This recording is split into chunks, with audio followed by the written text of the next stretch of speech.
If you think the Galaxy S24 is basic compared to the mighty Galaxy S24 Ultra, think again. The smaller Galaxy S24 is a super-powered marvel with all the processing power of Samsung's best phone, packed into a much smaller design that is easier to fit into a fashionable pocket. What can you do with this much power in such a small phone? You can use the new AI tools from Samsung and Google, including the cool Circle to Search that easily answers the question, "Hey, what's that?" Whether you are looking at a web page, a YouTube video, or even a photo you just took. You also get the Samsung Galaxy AI translation that work like magic, changing your words into a foreign tongue and letting you understand somebody across the language barrier. You can also play games, obviously, and the Galaxy S24 is a gaming powerhouse made better by its take-anywhere size. This phone easily beats the iPhone 15 in inside-by-inside gaming tests, and it approaches pro power in terms of processing and productivity.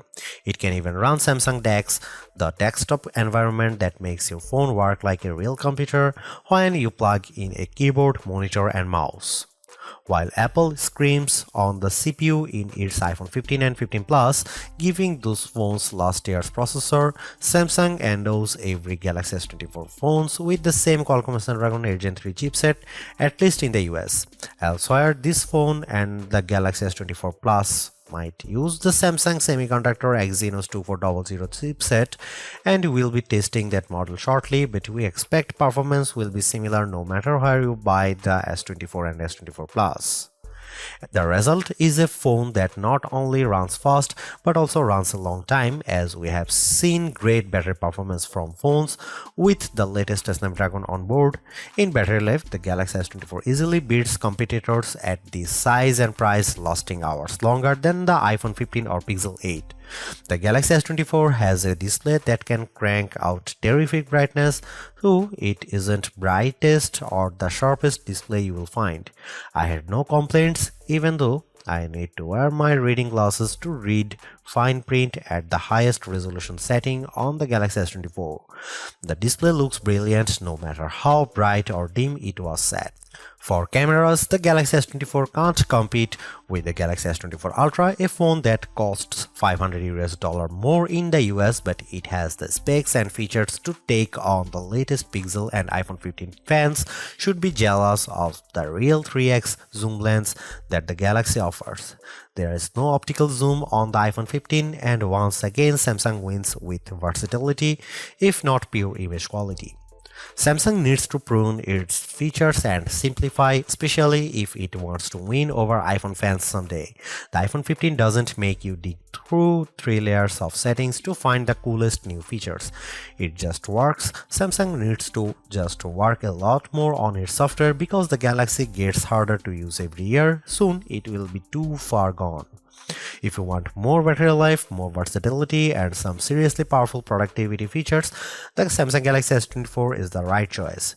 If you don't care about all the extras and just want a phone that nails the basics, there are simpler and more elegant options available from Apple and Google, but Samsung gives you a sense of the possibilities that are coming in the future.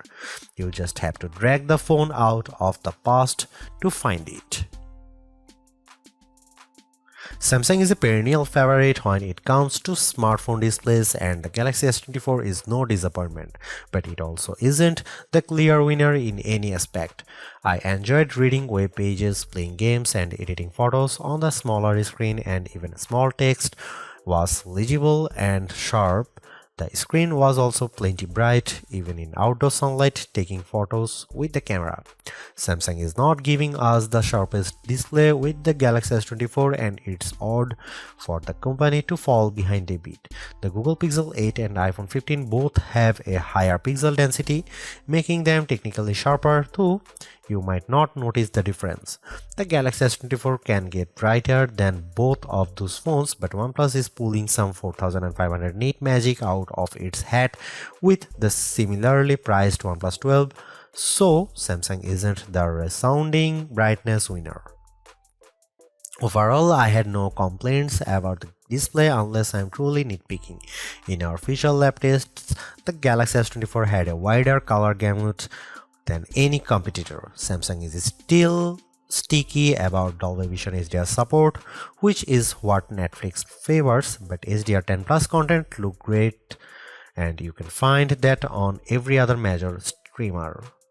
While I like carrying a smaller phone, the 6-inch display on the Galaxy S24 isn't quite big enough to hold all of Samsung's features. The H panel is turned on by default and it takes up so much room on the side of the phone that it was easy to swipe it open accidentally when I just wanted to use a back swipe gesture. The quick panel also became more complex and this makes it harder to read and use on the smaller Galaxy S24 display than it was on larger Samsung screens. Overall, more software simplicity would help show off that screen instead of bogging it down with icons and menu clutter. The good news about software on the Galaxy S24 is that it can do just about everything the Galaxy S24 Ultra can do, short of using the S Pen. The bad news is that it can do everything the Galaxy S24 Ultra can do and no less. Every bit of complexity often designed for the largest smartphone display possible is still present in the Galaxy S24. It's a mess.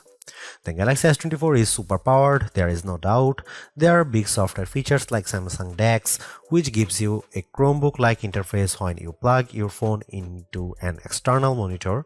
There are also fine, granular controls over everything from battery and power management to Wi-Fi and networking to screen response and menus too. Well, everything. There is no end to what you can do with the Galaxy S24 and it is easy to get very lost. Samsung needs to simplify.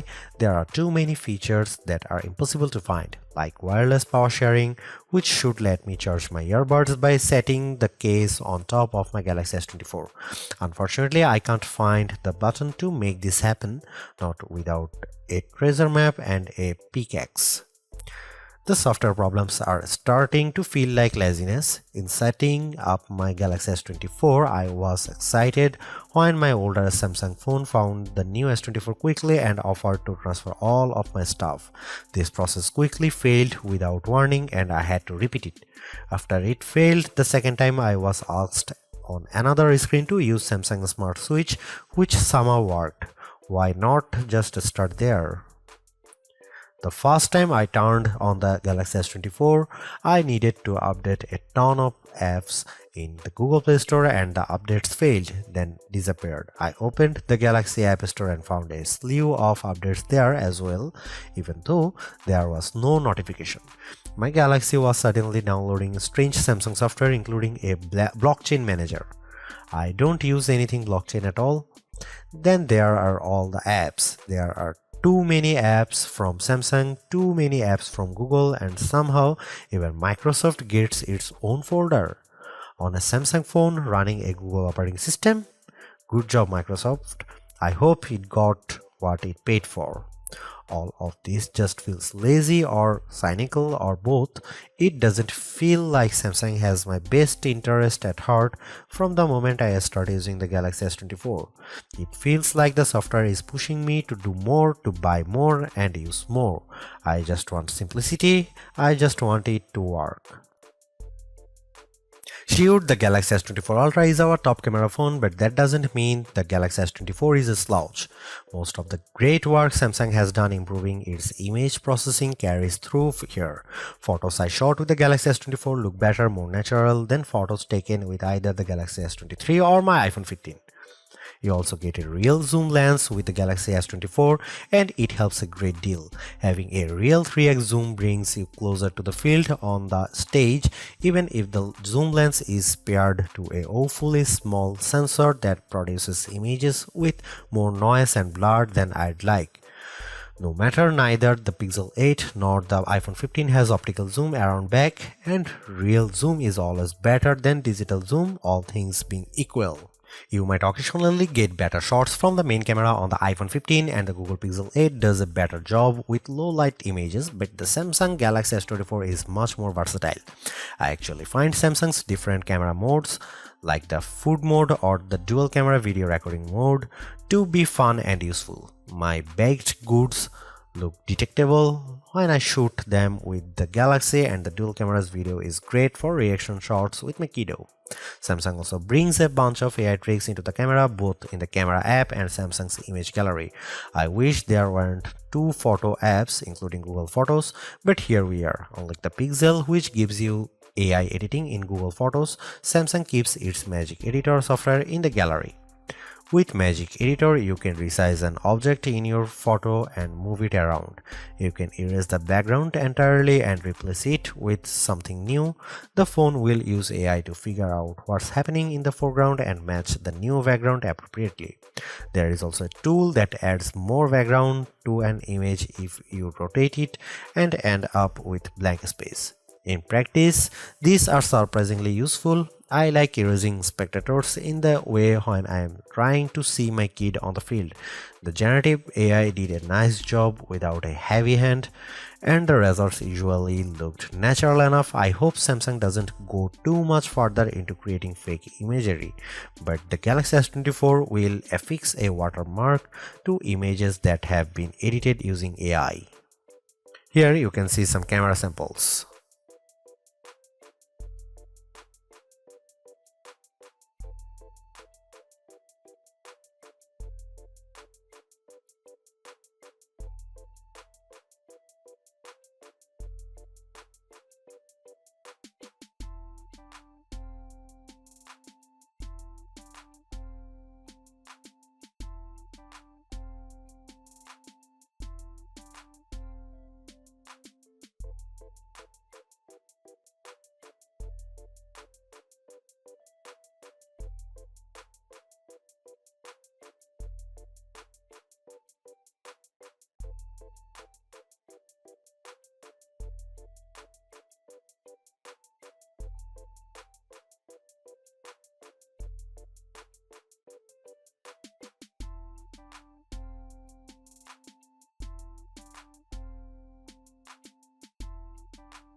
Even though the Galaxy S24 is the baby of the S24 lineup, it is still packed with power.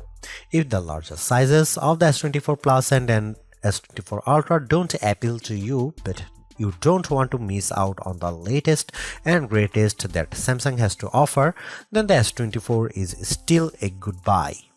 Galaxy AI is one of the big selling points of the entire lineup, and though I wouldn't quite say it's the reason to upgrade, some of the AI features do come in handy. I am mostly referring to Circle to Search and the generative photo editing tools, but the live translate and interpreter features will also be handy in a specific situation. And while the camera hardware hasn't changed, the software behind the image processing has definitely been fine-tuned. It's better now, in my opinion, with less burned into your retinas, vividness, and more realistic hues. There is also a lot to like about the new Snapdragon 8 Gen 3 for Galaxy chip, especially power efficiency. Even though the S24 only has a 4000 mAh cell, it has great battery life, all things considered. Plus, the performance with Android 14 and One UI 6.1 is fast, snappy, and responsive enough for pretty much anything you throw at it. If you are due for an upgrade this year, the Galaxy S24 is a good phone on your shopping list.